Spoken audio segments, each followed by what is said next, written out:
Do you ever notice how stress leaves you when you stop and look at a stand of trees on a hilltop? It is both soothing and mesmerizing. For a brief moment, you have allowed yourself to mentally leave the hustle and bustle of everyday life and enter the natural world again. The deeper you look, the more you escape, and the more comfortable you feel. It is easy to forget that we are actually part of nature. Jack Badger is an award-winning custom wood joinery company out of Old Glossop in the United Kingdom. They are located at the edge of the pristine wilderness of the Peak District. The company's proximal location to the Peak District National Park has truly influenced its owner as well as its employees in their appreciation for nature and their connection with woodworking. Due to their collective passion for woodworking, Jack Badger is one of the most highly sought after custom wood joinery companies in the UK and the world. Jack Badger's specialty is working with beautiful quarter-sawn English oak. They create superior woodwork that brings nature back into your home. You feel connected to something bigger when you are in and around a built environment made of natural materials. There aren't many companies left in the world that work with natural materials, but Jack Badger is one such company. Wood, stone, and steel will take you on a journey of reconnection with a more natural way of building. We will visit places, buildings, and structures that are primarily made of natural materials throughout the world. In our journey, you will also meet artisans and design professionals who bring beauty, comfort, and familiarity back into our world.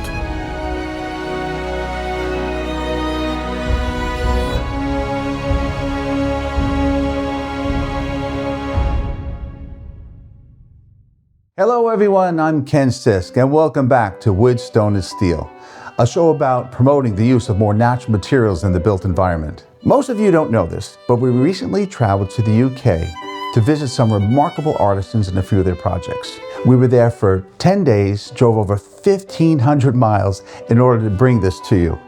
All right, I have to come clean here. I was not comfortable driving on the other side of the road in the United Kingdom, so I partnered up with Andy Marshall. Andy Marshall is the preeminent photographer of all historic buildings throughout the United Kingdom. Andy drove us from site to site in his custom Volkswagen van that he affectionately calls Woody. He also doubled as our second cameraman, so thanks a lot, Andy. The first stop on our tour is Jack Badger. So let's go talk with Ben Naylor, the founder and managing director. Today, we are at Jack Badger, which is a custom wood joinery company. And with us, we have Ben Naylor, who is the managing director of the company. And we are going to interview him about the products, the mechanisms, and everything that we have going on here. Sure, yeah. So I guess the first question is, why did you call it Jack Badger? So we, in the process of finding a name for a company, and which has kind of also helped us to build it as a brand more than anything. We went through all the names, you know, like the classic names that you might think of. However, there's a type of wood plane called and it's a slang name, is a Jack Badger. Oh, okay. And my dad, when my dad first moved to Glossop, he used to do a bit of work with a traditional joinery in Glossop. And he always used to come home and talk about this Jack Badger plane that he wanted, and I found one at a farmer's auction for him. We cleaned it up and we gave it to him. Incredible. And that kind of, when we were going through that process, I was like, we started thinking about different names of tools, and that was the one that kind of popped out. And ever since then, that's a good company name. Yeah, it's a very strong name. I'll give you that. People often say that it's very memorable and that they usually comment on it. So it's okay. Yeah. So let's go straight away to, I guess, the beginning of the process here. I see a whole bunch of lumber in this area of the building. So I guess this is where it all comes in, as far as the raw material before you even start. Yeah, exactly. So we've tried different ways of ordering the timber, because the timber is the absolute starting point, it's the foundation for achieving the results that we want to achieve. So we've tried it where we just order a boule, which is a full tree sliced into sections. We've also tried to explain to timber companies what we want, generally speaking, no one knows what we want better than us. Right. So so what we found is that we've settled our heads down to the fact that we go and select the timber. So every piece of timber that we bring into here has gone through our hands in the timber yard. And it's the same species as of oak as English oak. Okay. It's grown. We're not the best at the sort of the volume growing of it, if you will. Right. In this country, so it comes often from France and Germany and the likes. Same species, same timber. You know, it's yeah. So that's how we generally select it. And then it turns up on a wagon. We bring it in, and if it's very specific, this is the majority of our timber. If it's very specific, it might have already been marked up by Brad, who goes and selects it for us. In which case it comes in, and we're just in the process of categorizing the shelves so that we can start to put doorboards there, floorboards there. You know, they'll be selected with a specific job in mind. Oh, gotcha. Yeah. So and then we have a few different companies that we work with. One of which is very close to us, and they do supply us with English oak, special one-off logs that have got a bit of provenance about them. Okay. So often they'll come from a castle grounds, or they'll be usually there's some estate there's a story somewhere. Exactly, and people love that. As much as we love it, but it kind of adds to the feeling of what you've got isn't just mass produced. Right. It's actually, you can really get yourself get your mind into the history of the the connection of that tree to that property Completely. to your product. Exactly. So you're grounded to that, and you feel connected. Yeah. That's incredible. And what's special about this it's a very small local company. They maybe have we'll find out tomorrow, but that's right. I think maybe they have about 3 or 4 guys, and they're situated in this beautiful valley. And they because they're small, they can do what we call quarter-sawn timber, and that is it's a more old school way of cutting trees, where you cut from the centre out generally, and that adds a level of stability that you can't find in off-centre boards, because once the rings start to go from vertical to elliptical, you get cupping and you get more different shrinkage in different areas, right? And also the quintessentially English thing is figuring in timber. So what I mean by figuring is the medullary rays, which are they're kind of like a silvery ribbons inside the tree that run from the centre out. And if you cut through the edge of a ribbon, you wouldn't see much. But if you cut through the face of a ribbon, you'd see all that. Right, the striations. Exactly. So when we're having a look round, I'll find some and show you a good example. Right, you're talking about the quarter-sawn. Yeah, but because it's not a very fast way of cutting timber up, a lot of timber companies aren't interested in doing that, because they need speed. They need Production. When it's really specialist material that we need for paneling, then we will buy the specific ones. We'll buy the specially cut wood. However, most of what we do, we still need that stability in the figuring. Yes. But you can get that by the timber companies are really good with us. They'll let us go into their yard, and they'll give us a guy with a stacker truck, or a girl with a stacker truck, and we'll get a pack brought down. We'll go through it, and this is what I mean by selecting it. Right. We'll go through it. We'll pull out all the suitable wood for us. Wow. Which in quite a fortuitous way. Like you do get quite a lot of imperfections, and you get heart in it, which we see. We can see the beauty in the imperfection. So we're quite happy to take that, and that's actually what we're looking for. But a lot of companies and a lot of manufacturers want more regulated, clean, repeatable. Right. So it's quite good. It works well. They want that. We want that. Yeah. Harmonious. It's a win-win. Win-win. Exactly. Yeah. Now let's take a quick visit to the Quarter-sawn Oak Company in Edale, one of the primary suppliers of English oak for Jack Badger. Today we are at the Quarter-sawn Oak Company in Derbyshire, England. And I'm with Austin Neves and Dan Wright. So you are specialists in quarter-sawn oak. That's correct, yeah.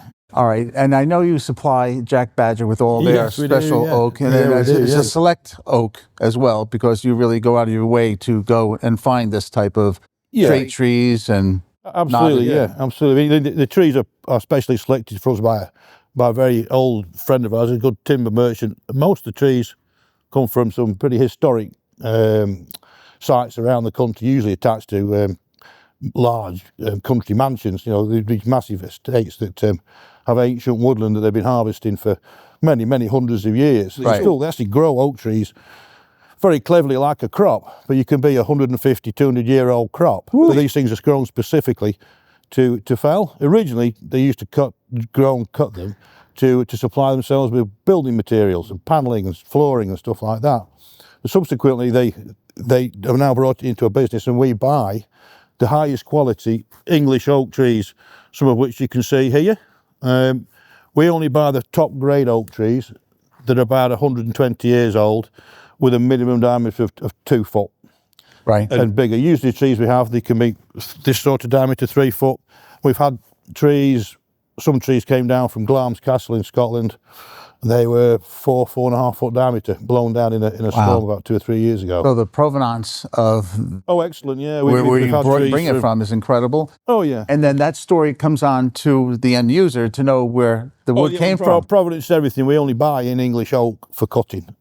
So, yeah, we need to know where the trees are coming from. We supply, you know, Jack Badger, and we also supply various other people, and they really want to know specifically where the trees are from. So in these estates, they'll have several woodlands, and they have to get a specific license for cutting these trees, even though they are grown to be felled. So they have to go to the authorities and get a license, and then each tree has to be marked and then okayed and then taken down. It's a very, very careful process. So fortunately for us, there's a map drawn up, and the trees are noted on the map where they take them from, and that goes into a ledger. Okay. So if we need to know exactly where a tree is coming from, we can get reports from the ledger from the estates, all the buyers that have felled them. So, Okay. yeah, so we know where every tree's come from, which is great.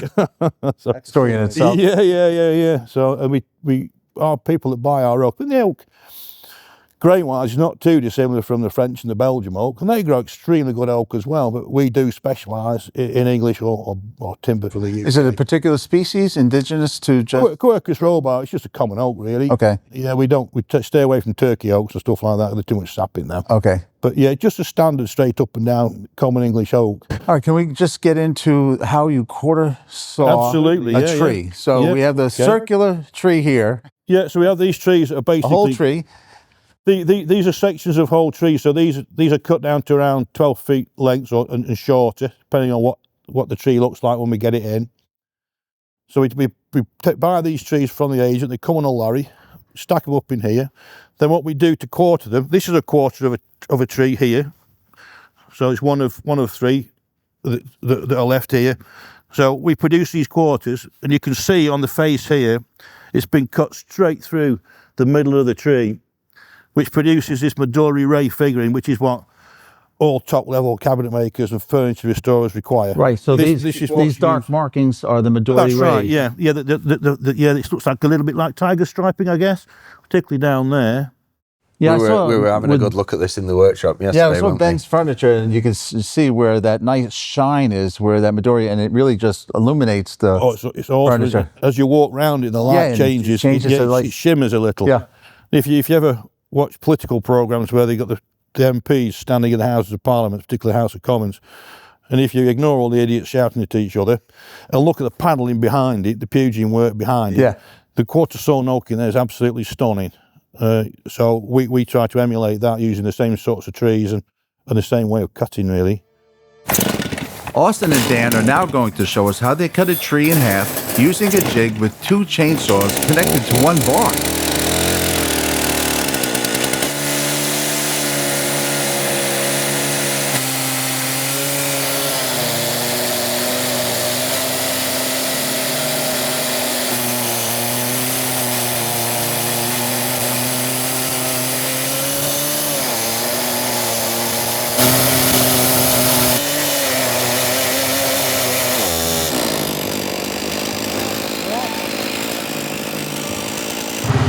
Dan will now cut the first board from the quarter-sawn tree.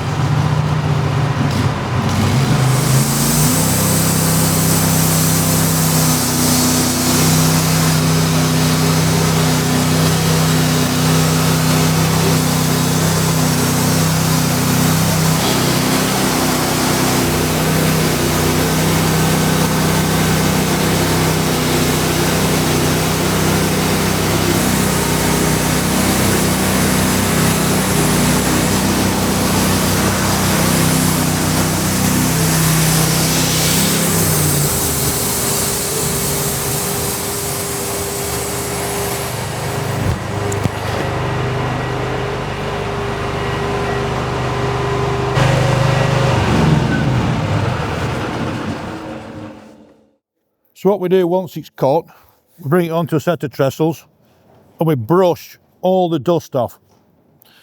We do this because when it's stacked, sticked and stacked, if we don't take the dust off, it'll go mouldy actually on the surface of the timber, and it can stain the surface of timber very badly. So it's quite a drawn out process really, yeah, you know. Is that the tannins that are causing the staining?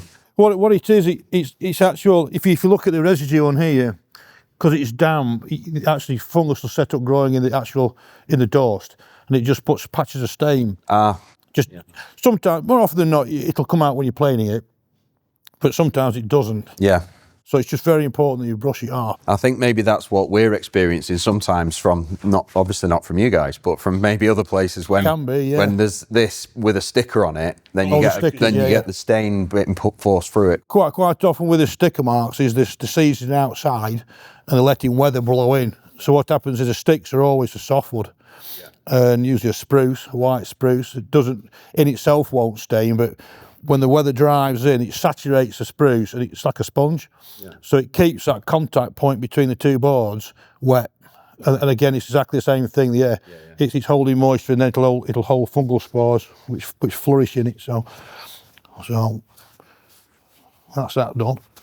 So what you can see with the quarter-sawn oak boards, if I just turn this over again, is we always, a lot of the boards, all the 5/8 boards, you'll find that we have a 45-degree edge on it. All our 5/8 stuff has this, and a lot of our 1-inch does. We do also quarter-sawn another way, but not using the jigs, which is basically we take a quarter and we take slabs off the faces. So if you remember the quarter down there, the actual face is beautifully figured. So we'll actually mount that on the saw and take that slab off. So quite a lot of the 1-inch and the thicker boards don't have that bevel on it. Some of them do, but quite a lot of them don't, because of that of cutting it that way. And obviously a lot of this bevel is really waste. So on a 5/8 board, it's a little bit of waste, but it's not too bad. When you get into 1.1/8, 1.5 thick boards, it's a lot of waste to be cutting off. So we do try and slab a lot of the 1-inch with a straight edge. With the straight edge Slightly part, different method of quarter-sawing. All right, now let's go to the workshop and see where the magic happens. So this is the frame for it to start with. Oh my Lord. So this is going to be a double door? Double doors, yeah. So the space between here and there probably looks like 10 feet almost? Probably in feet, I don't know. I mean, it's probably close to 3 meters. Wow. 2.8, something like that, maybe. Right. Yeah, so it's going to be, and that's how thick the door is. Wow. So that's, Yeah, the door's going to be that thick. Oh my Lord. 5 inches or 20 quarters, I think. We had an American. The Tony quarters, yeah, and I was like, everything's a 1/4 of an inch. Yeah, right. It's interesting. Yeah. But so it's got an arch top. So we've gone down to site, which is in the Cotswolds. Yeah. It's a bit like, I don't know if you've seen The Hobbit, but it's like that for anyone not knowing what the Cotswolds like. Yeah. It's a bit like Hobbiton, it's like where all the hobbits live. They do have that one structure with the trees coming around the door. Yeah, sure, yeah. But so we've got the process we go through is we'll go down and take a template of of the opening that's there. If it's an old one, if it's a new one, we might actually, because although we're happy with, you know, like we set our stall in traditional joinery, there's also quite an element of technical element to what we do. We're happy to use technology. Yeah, so you have the CAD designers up there. It allows you to spot mistakes and work collaboratively with other people on a similar project. Yeah, do you work with the laser, let's say, as far as the measurements here, or was it all hand? So we use laser levels to get our grid, set our grid out, and then we would traditionally template it with you know, actual sheet materials. Yeah, so when, I'm saying when you went out to the site to measure this, it was with the laser levels and make sure everything was planar. The reason I clarify is because you can actually get laser scanning as well now. Right, yeah. So you can scan something and then take that point cloud, and which we've done for certain projects. Right. It just gets, especially when you're trying to copy something that's existing, it's invaluable having the extra detail that laser scan gives you. Yeah. You know, and what I would ask people to do in here is try to use a medieval mindset. It's not just about medieval tools, it's about medieval mindset. And in my mind, if you went back 500-600 years, and you said, do you want to use this CAD package, and it was existing, of course they'd use it. You know, it's exactly. Like, why wouldn't you? It's a tool that it's a tool. Yeah. So as much as we use molding planes, we'll use laser scanning or CAD as well, just to make sure that the service we're providing and the job that we're doing is as good as we can possibly make it. Right. But in this instance, we've templated it traditionally. Right. We've brought that back. We've then sent the files off to have some extra templates CNC'd, so that we can get the curve nicely to what's existing. And then we bring those templates here, and then we'll make all the oak components, and we'll use the templates to translate the shape. Yeah. It's just a nice, very accurate. It's a good way of working. Yeah. And for me, it doesn't affect our, you know, as much as there's a lot of pretty nice sides to traditional joinery, there's I don't feel like it's cheating on that too much anyway. I agree with that. Yeah. Now let's take a closer look at one of the doors. Yeah, this is the door, one of the doors. So this will have boards. This will be one of the doors for that. Yeah. Oh wow. Okay. And then it's got. Where did I just see them? I did just see them a second ago. Because it's got quite special door boards on it. This one. Don't know. We'll find them in a minute on our travels, no doubt. Right, but I can even feel like the irregularity. I feel so cool. This is what I was talking about with the steps. Yeah, it's done on purpose. And so when this is the way we work, but it's kind of back to front. So most people would mark a face, which would be the aesthetic face. Right.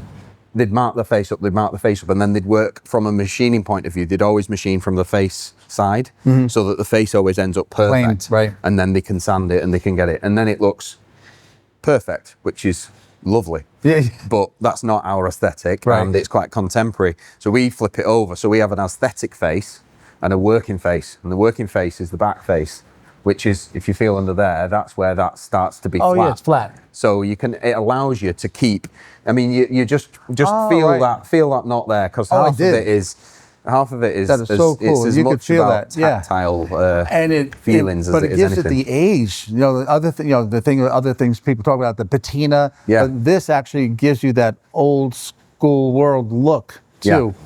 And you could feel where, you know, it was harder to bring the planer through a knot or a tree. Yeah. And so you do get the different texture. And that's where what I was saying previously about the thicknesser. This hasn't seen a thicknesser. This has just been surfaced. So we would surface it. And if you need to aim for a thickness, you might mark the edges up with a pencil gauge and then work your way down with a hand plane to kind of, so you can just keep that feel and that wobble. Again, it's back to what your eye know. You know, you don't have to be technically au fait with joinery to know when something's, you know, does that look right or does that look wrong? Right. You know, so it's subtle, but that's why we know what it should look like. Right, so but every product that you make is like a fingerprint, totally different, one to the other. It's so unique. Yeah, totally. You can feel it. Yeah. All right, so now as far as the joinery here, you use glue and Depends. Again, there's a multitude of options, and we don't tend to rely on one method. Okay. We use the right method in the right place. So to say we don't use glue that's not correct. Right. We use glue, but you use glue where it needs to be used, and you don't rely on it solely. So for example, you might back that up with a mechanical fixing of sorts, so a peg and a wedge, which again I can show you in a second. But in this instance, these are what we call through mortise and maybe it's on tenons. this side, that way you can see it. Yeah, so they're what we call through mortise and tenons. So this is connected to this piece here. Right. And it goes through a square hole all the way through. And then how it's got gaps down the sides. Right. Those are for driving wedges in. Oh, you drive the wedge Yeah. in to Yeah. tighten it? So typically that would be more of a softwood detail. So when in the Georgian Victorian times, when they were using more softwood for their joinery, using a peg in softwood doesn't kind of give you quite enough strength. So therefore sending it all the way through and putting wedges in it gives it loads of strength. So we've just adopted that in this instance because they're big, heavy gates and we want to give them as much chance as possible. Right, To stay solid, square. to stay square, Right. no sagging. So you might do through tenons with wedges and glue. You might do blind tenons, which is where you wouldn't see them from here. It would just look like that on the outside. Right. And they would stop in here somewhere. And then you would peg it? Peg it. So we do a thing called offset pegging as well. Yeah. So have you come across that before? I came across it with one of your workers in a project that we will see on Sunday. Okay, yeah. But if you could describe that, Yeah. or do we have anywhere that you can show it? I could. I'm not sure I've got one set up, but if you can, let me see. Have a think. Here we go. Let's have a look on here.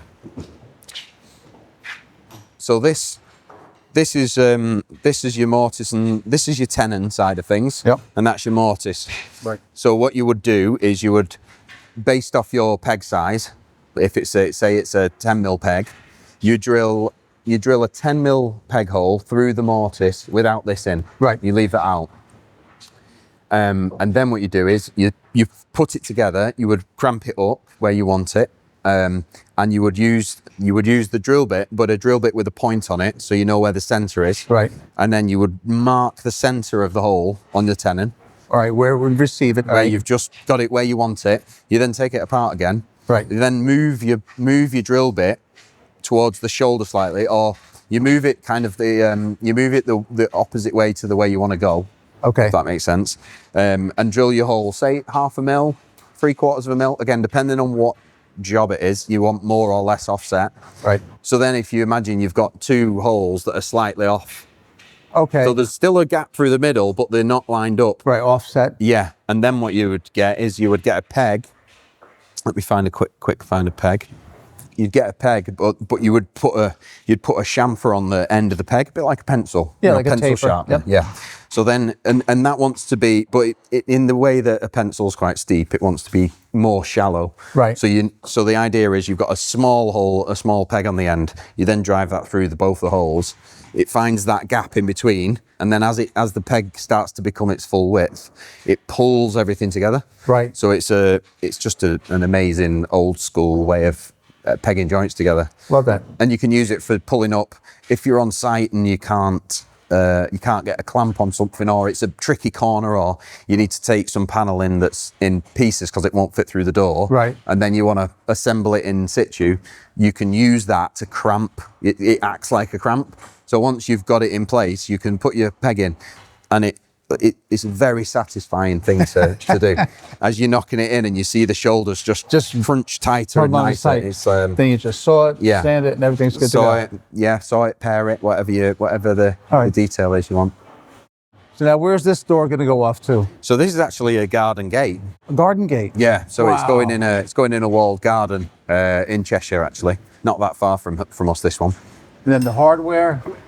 Hardware, yeah. So we're going to meet Bob tomorrow, the blacksmith. So he's we would, as part of our CAD process, you need to make sure it works from sort of like start to finish, if you will. So we would also CAD up the metalwork and then give Bob the drawings. He then makes us all bespoke fixtures and fittings, We get them back to the workshop, combine them, But send that's them out. the term for most people. Bespoke, of course, that's more of a British term. Okay. We say custom, Custom, bespoke, yeah, okay. same thing. Yeah. But then this is made to order, one of a kind. Yeah. Yeah. So I mean, as far as the blacksmith, you said you give them like a plan, a CAD plan to show them exactly where things are going to go. You already know the detail of what it's going to look like. Yeah, or I'll, what often will happen with Bob is because he's the expert in his field, so I lean on Bob as well. So I'll have a thought or an opinion or an aesthetic I think it should match in with from something that we do a lot of historic house research trips, the whole workshop. So we'll go out, it's like a That's school a unique trip, thing that you told me earlier. They actually do historic visits on different properties to see how they put things together, what they look like, how they feel, so that they can replicate it back here in the shop, so that they can see historically what something looks like and reproduce it historically to make it look just like it used to. That's a great way that's the only way really to do it. If you think about it, you can look at pictures in a book, we can describe it, but if you see it in situ, like you said, and then come back here like, all right, I got the picture in my head. Yeah. A lot of people tend to, and schools and I think people get quite fixated on looking forwards, like what's the new thing, what's the the technology, and actually what we've sort of done is flipped it around and gone, well, you almost know as little about the past often than you do about the future. Isn't that crazy? So if you then decide to look a bit deeper and go under the skin of it, the methods and the logic and the reasoning that you find is unbelievable. It's unbelievable. Well, I think things were much more valuable back then. So even like drawing, you can do a CAD thing and you can draw, but when you had to put pen or pencil to paper, you didn't want to mar that paper so you knew exactly what you were doing. Yeah. So when material was more precious as a resource, you were more precious in your thinking before you even applied your method to it. Exactly, yeah. So where modern technology, you just blow right through it. We'll get another piece. Exactly, yeah. It's if it's hard to get, then you're more respectful of it. I think there's also an element of, perhaps some of the people these days who are, I don't know, pick a field like, computer scientists or rocket, rocket scientists. That sort of more academic person would have been much more involved in the building process as well. Right. So the architects, and so you had people who were really switched on thinking about things and then guiding their team of people. So, that's something I would like to encourage to get.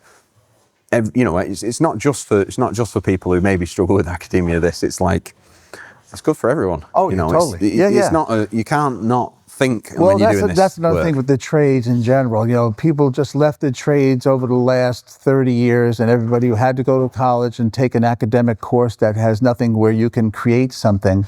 And now we don't have those people. Yeah. And now I'm sure you're having a difficult time probably finding people that want to have an interest in it and make this into a career. It's interesting actually because there is definitely a resurgence. It feels like there's a resurgence happening. I like that. Yeah, I would. And I just, I don't think we're too late. I think some people worry, we're too late. But if we're not careful, we might be. So we should probably make a bit of an effort on keeping it going.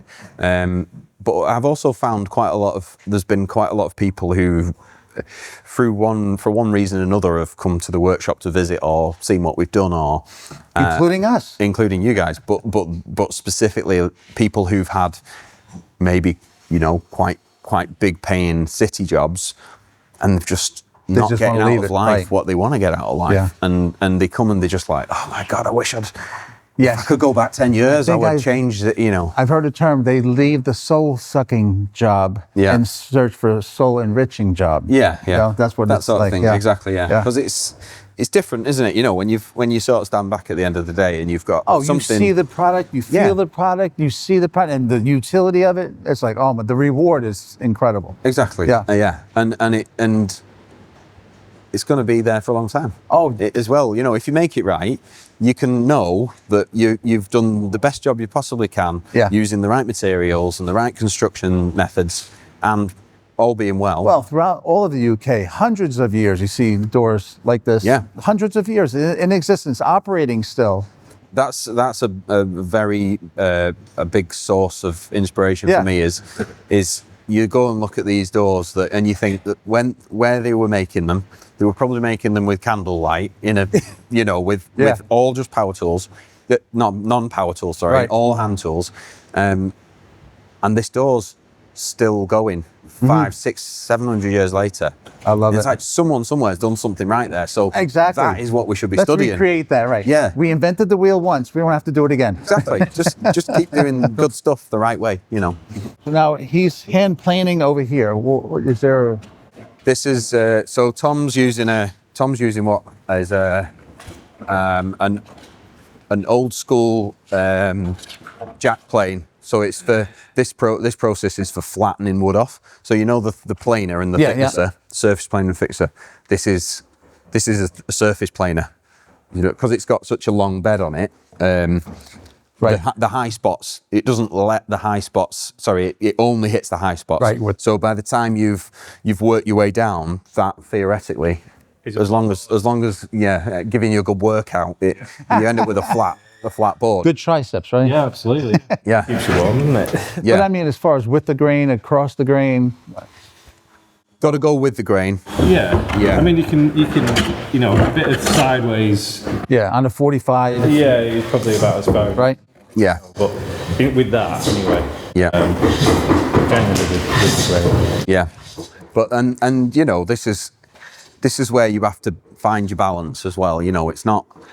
There's certain times. We'll do demo days where we go and at festivals or fairs and things like that, and it's often Tom and a couple of other lads and Liz has done a few, and we'll to prove it and to show it is we will take some rough lumps of wood and we'll do it the way it was done, Right. from start to finish. You're in the middle of a field, you ain't got any sockets anyway, so. How old is something like this little planer? Do you know what? I'm not sure. I mean, it could be years old? Yeah, it could be 100, 150 years old. So not that old. Wait, you said 100 or 150 years old, and you said that's not that old. Well, I don't think it is. All right, this is a different world from where I am.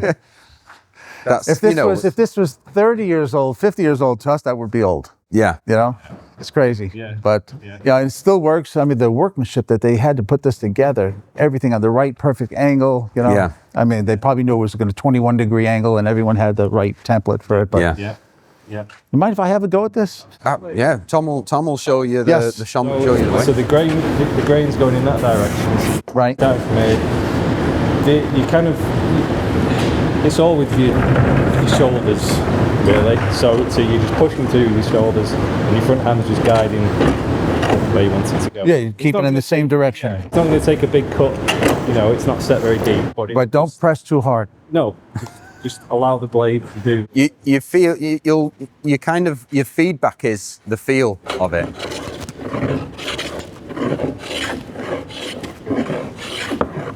Yeah, you can feel where the high spot is as you're going across. Yeah. Yeah, that's nice and smooth, and all of a sudden you start. I think that it's strange. You might think that the main sense that you use when you're doing that to know if it's going well is your eyes. But I felt it in my arms. your hands, I felt the feedback. You can hear the noise. Yeah. It sounds sharp. Oh, the It's blade not- sounded sharp. Yeah, it's not like snagging on the wood. And then the other chopping. thing as well is feeling the actual wood.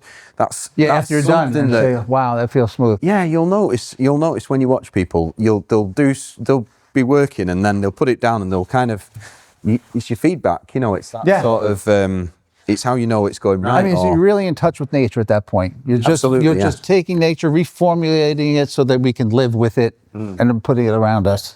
Yeah. That's where I look at it. This is it's got quite a cambered blade on as well, which I don't know if you can see. Cambered would be curved. Curved that way, which helps you to, especially in a tough bit of wood, it helps you to Get a little bit more. and get rid of a lot of the weight. Right. So, and then when you feel it, then Oh, that one's done? well, nearly. I've nearly done that one, but you can feel the undulations from the. Oh yeah, yeah, yeah. And we leave that. Yeah. I like that because that's almost like a slight scoop, and you need that because the resistance would be even larger. It was a perfect blend, so you just have a little bit of a scoop. I think, you know, you could use words to describe it, and one word might be crude, and sometimes people think crude is a bad word.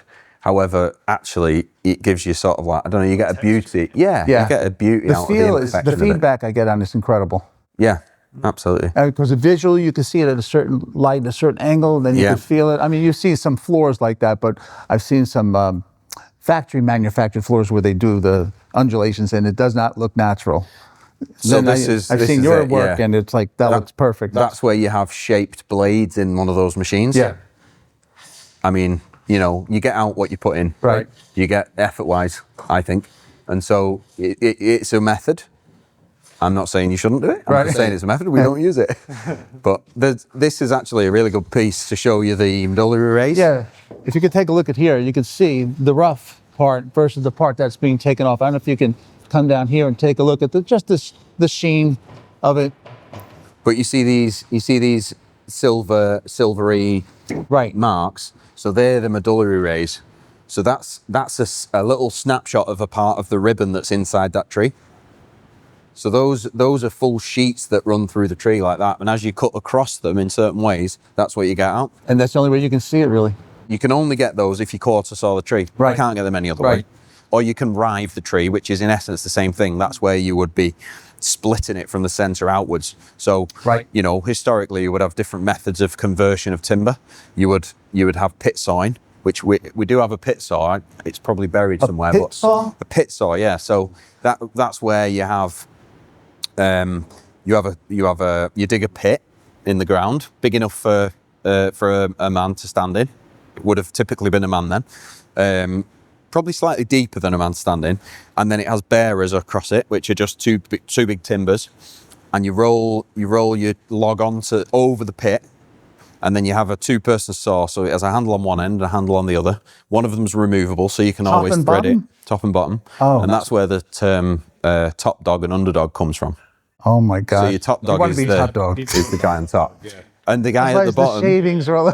Well, the guy at the bottom always had a big wide-brimmed hat to stop the shavings going in. Here. So then you've got someone at the top, and it's like that all day. I never knew that. I mean, I've seen the side-to-side type of the top body. I don't know, but that's where the term top dog comes from. Yeah, and then they sort of probably more recently than you'd think, more earlier than you think.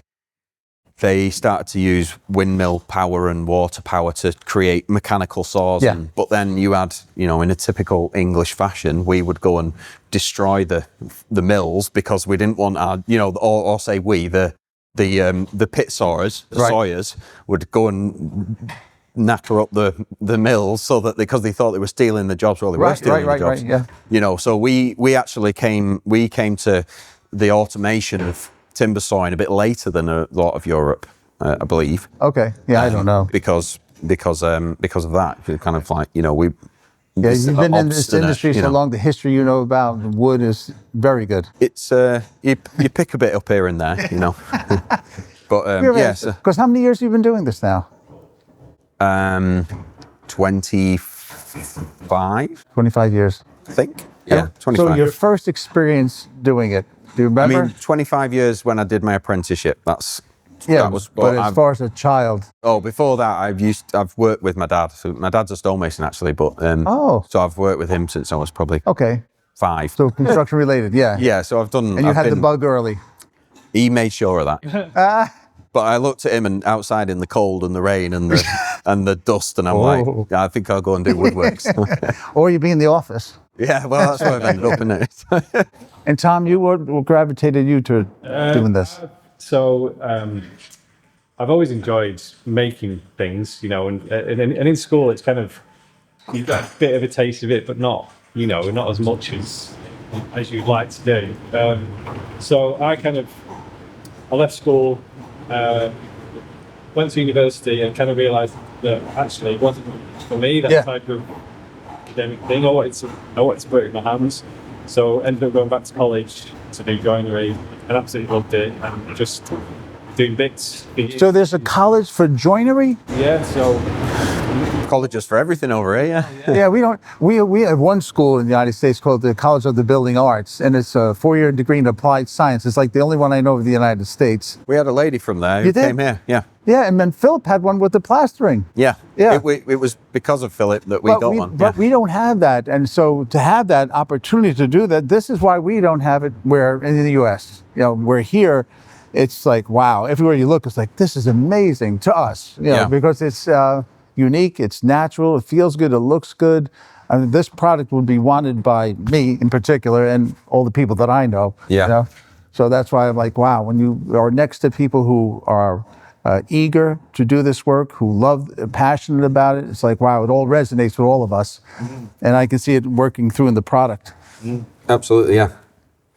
So you went to the university for the joinery? no, I went to university for a design course that I did, which I really enjoyed. But at the end of it, you kind of come out and you think, well, what am I going to do with that now? And there's not that much opportunity within what I actually studied. Right. That would have made me would have fulfilled what I wanted to. Right. And I always enjoyed doing bits of woodwork in the garage, you know, and stuff like that. And I explored that a bit further and realised that that's actually the path that I wanted to go down. So it was a case of going kind of to night college. So it was a college course that was run in the evening. So I'd go to work and then I'd Wow. do that in the evening. See, that's when you're passionate about something, where you have a day job and you go to school to learn even more about it. And loved it, and then realised that that's probably a way that something I need to carry on with. Came up to see you, made a bit of a nuisance of myself. Started off kind of in the drawing office, was never really happy in there, and then eventually got my chance and eventually started working with Rob around the corner doing the carving. So I learned. I think starting with the CAD was really good though, wasn't it? Because it kind of proper understanding Yeah. of the construction of how you Dimensioning, and accuracy. and what operations you need to do to get something together. So it was a great start point for me, that, and then so now I do carving mainly, but also I'm also well interested in the hand tools and I've kind of Everything has to be done. Yeah. So I kind of You have to be a jack of all trades. Yeah. The jack badge. yeah, got to know a bit about everything. Yeah, you're running your own jobs now as well, like full jobs. So more. Tom's probably championing our fully hand tooled projects that we have. So we have occasionally we have a project where it'll be done much more like we do at the demo days I and love whatnot. that. And Tom, we've given Tom a team of people who are interested in the idea of doing that. And that was our last trip actually out to a historic townhouse in Conway in Wales, and we went with a real focus on the project at hand.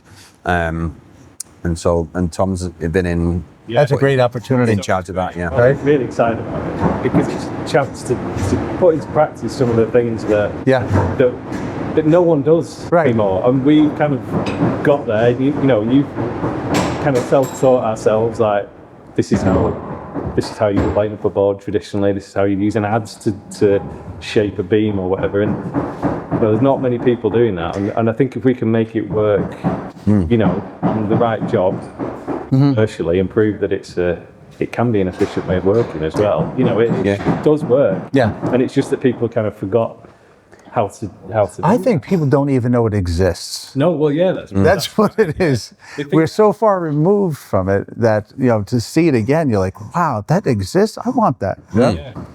And it's kind of, I go on about this a lot, but people think, preserving crafts, we've got to preserve the craft, but they don't know what the craft is because no one does it. Right. And then when you rediscover the craft and you say, well, actually, the person who's saying they're a craftsman over there, they're not doing it the way that the craft they would have been done. Right. So kind of looking at it from that perspective and kind of saying, well, actually, if you're really concerned about the craft, this is how it was. And I know there's a lot of people who've got a lot of knowledge about it, but then trying to put that into practice is the challenge, isn't it? And Yeah. you know, how can you make that work commercially? Yeah. In the At right scale. At scale, yeah. Because you know, it's. I think that's a really valid point. There's quite a lot of colleges out there, lots of great ones. We've got some good partnerships with some of the colleges. We palletise some of our wood that offcuts that they get to. You know,